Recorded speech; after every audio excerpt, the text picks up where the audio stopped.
Assalamualaikum warahmatullahi wabarakatuh. Saya Safira Rahmalinisa, NPM 2017-1015.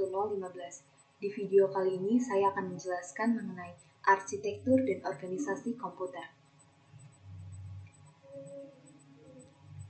1. Perbedaan arsitektur komputer dengan organisasi komputer. Arsitektur komputer. Pengertian dari arsitektur komputer yaitu suatu konsep atau gambaran mengenai suatu perencanaan dan struktur dalam pengoperasian dasar dalam sebuah sistem komputer.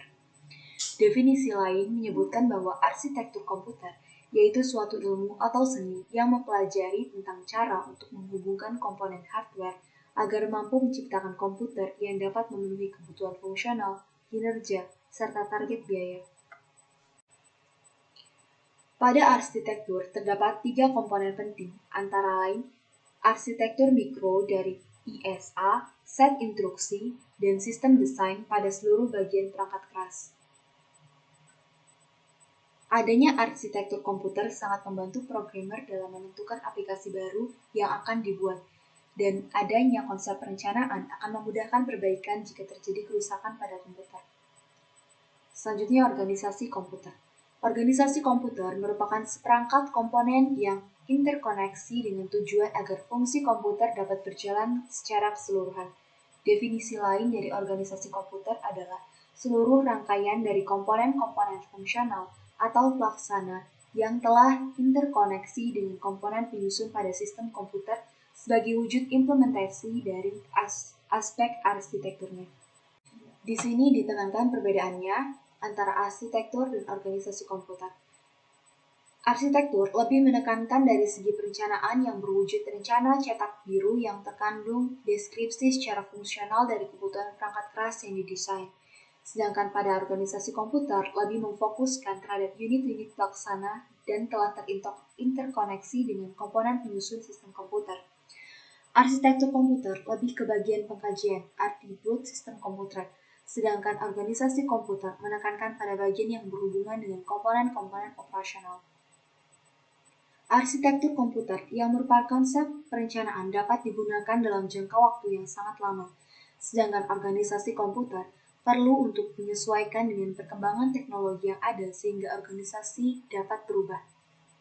Arsitektur komputer contohnya set instruksi, aritmatika yang digunakan, teknik pengalamatan, mekanisme input-output. Sedangkan organisasi komputer contohnya adalah teknologi hardware, perangkat antarmuka, teknologi memori, sistem memori, dan sinyal-sinyal kontrol. Yang kedua ada konsep start program. Pengertian dari start program konsep yaitu instruksi dan data yang disimpan dalam tempat penyimpanan internal sebuah komputer. Instruksi dapat diolah lebih cepat dan mudah dimodifikasi. Konsep ini diperkenalkan oleh John von Neumann pada tahun 1945 dan merupakan ciri yang paling penting dari komputer digital. Jadi kumpulan program atau kumpulan instruksi tersebut disimpan di suatu tempat atau memori, kemudian instruksi-instruksi tersebut dieksekusi.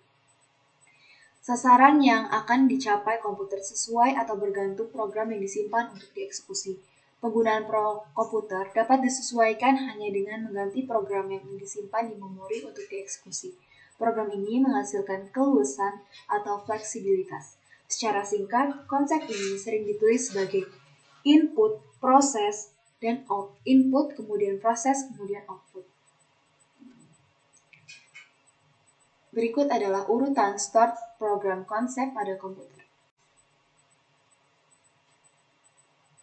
3. Struktur komputer dengan arsitektur von Neumann dan perbedaannya dengan arsitektur Harvard. Arsitektur von Neumann adalah arsitektur komputer yang menempatkan program secara ROM atau read-only memory dan data yaitu RAM, random access memory, dalam peta memori yang sama. Arsitektur ini memiliki address dan data bus tunggal untuk mengalamati program atau instruksi dan data. Arsitektur von Neumann atau mesin von Neumann merupakan arsitektur yang diciptakan oleh John von Neumann pada tahun 1903 sampai 1957 yang mana hampir semua komputer saat ini menggunakan arsitektur buatan John von Neumann. arsitektur ini ada 4 bagian, yaitu unit aritmatika dan logis (ALU), unit kontrol (CU), memori, dan alat masukan atau input-output. Komputer dengan arsitektur von Neumann menyimpan data program dan data instruksi ke dalam memori yang sama, sedangkan pada arsitektur Harvard, memorinya terpisah untuk program dan data. Jadi, arsitektur Harvard memiliki 2 memori yang terpisah, satu untuk program ROM dan satunya untuk program RAM. Dengan arsitektur von Neumann, prosesor tidak perlu membedakan program dan data. Prosesor tipe ini tidak memerlukan kontrol bus tambahan berupa pin input-output khusus untuk membedakan program dan data. Selanjutnya ada Instruction Set Architecture and Microarchitecture System Design. Yang pertama, Instruksi Set Architecture (ISA) adalah bagian dari prosesor yang terlihat oleh programmer atau penulis compiler. ISA berfungsi sebagai batas antara perangkat lunak dan perangkat keras. Di sini ISA dapat dijelaskan menggunakan 5 kategori. Penyimpanan operan di CPU, di mana operan disimpan, jumlah operan bernama eksplisit, kemudian lokasi operan, kemudian ada operasi dan jenis dan ukuran operan. Dari semua faktor di atas, yang paling membedakan adalah yang pertama. Kemudian 3 jenis ISA yang paling umum adalah stack, akumulator, dan general purpose register. Stack operan secara implisit berada di atas tumpukan. Akumulator. Satu operan secara implisit adalah akumulator. Kemudian untuk general purpose register atau GPR, semua operan disebutkan secara eksplisit, mereka adalah register atau lokasi memori. Kemudian apa kelebihan dan kekurangan dari masing-masing pendekatan tersebut? Stack keuntungannya adalah model evaluasi ekspresi sederhana atau pemolesan terbalik. Instruksinya singkat. Sedangkan kekurangannya, tumpukan tidak dapat diakses secara acak. Hal ini membuat sulit untuk menghasilkan kode yang efisien. Tumpukan itu sendiri diakses setiap operasi dan menjadi hambatan. Sedangkan untuk akumulator, keuntungannya instruksinya singkat. Kekurangannya, akumulator hanya penyimpanan sementara, sehingga lalu lintas memori adalah yang tertinggi untuk pendekatan ini.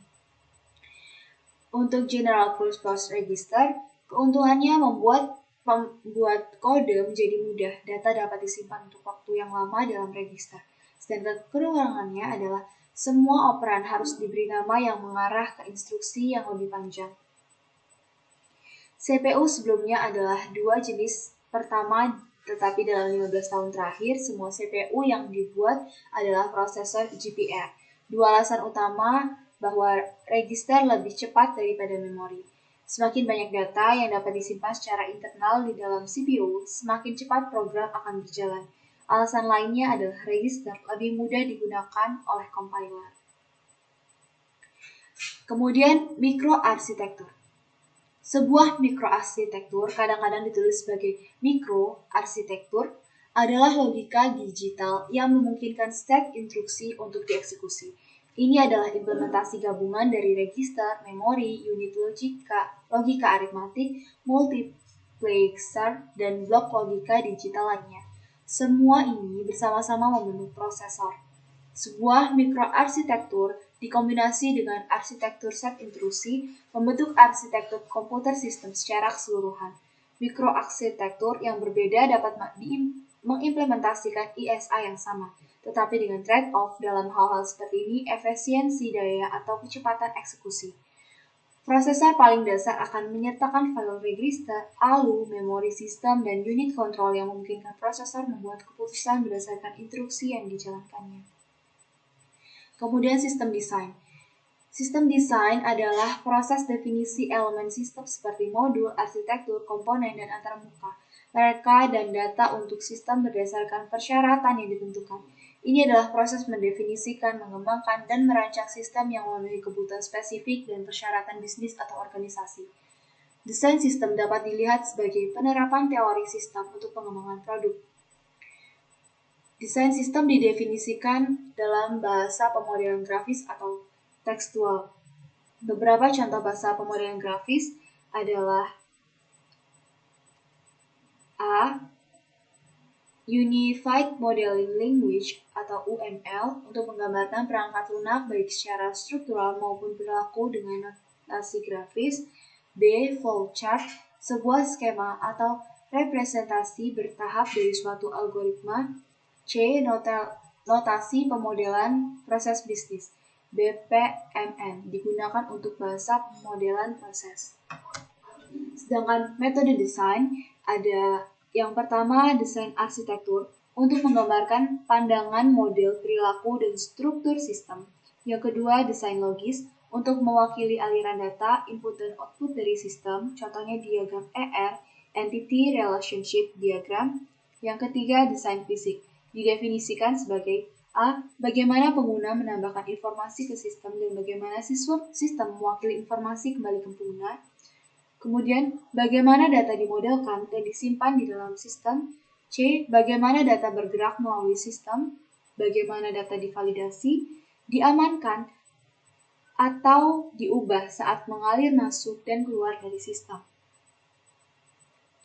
Baiklah, sekian yang dapat saya jelaskan. Mohon maaf bila ada kekurangan dan kesalahan. Saya akhiri. Wassalamualaikum warahmatullahi wabarakatuh.